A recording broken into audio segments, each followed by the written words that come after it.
Some of these stories will hopefully have happy endings. Some will not. There's also likely to still be many bodies and possibly some survivors still in the rubble. Here's what we saw earlier today with the search and rescue crew.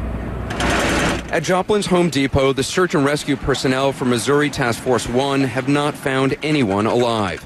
They've only found bodies. Everything that we did yesterday were recoveries, and we completed 7 of those. Or do you think there are more people still inside? We have some indications by canine alerts that, we think we have some people underneath those slats. Do you think they may be alive still? Or? I think it's unlikely that they're alive. Tucked up in here. Doug Westhoff is the task force leader. We had people coming by here yesterday that could recognize vehicles on the lot of their loved ones, knew in all likelihood that they were in the store or potentially underneath those slabs, and one gentleman knew that his son-in-law and his 2 grandkids were all in likelihood in that store. He waited around here through the entire day yesterday until we made those recoveries. Mortuary teams stand by to deal with the recovered bodies, but search and rescue personnel still hope to find someone alive. The dogs are trained to search for live people who are trapped or entombed beneath structures exactly like this. This is exactly the job that we've been called out to do.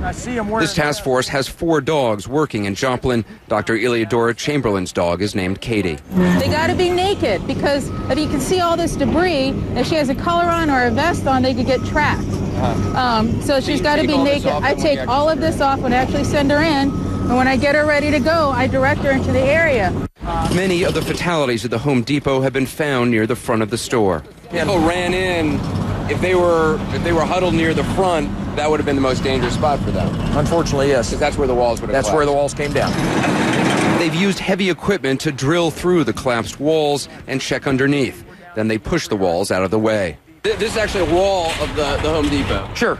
And that was up, and then it fell, and then you guys have picked up the whole wall. What you've got is a piece of concrete. You can see the insulation foam in between, and then another layer of concrete on top of that. This is all insulation? Absolutely.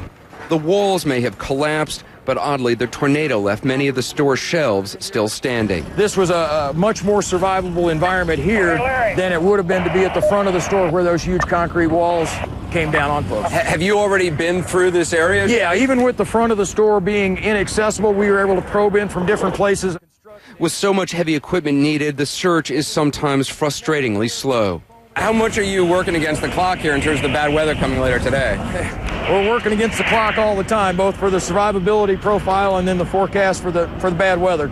We're always under the gun for that. We had to shelter our folks a few times yesterday, just based on the lightning strikes and the hail and rain and that sort of stuff. Just makes it impossible to move around and do it safely.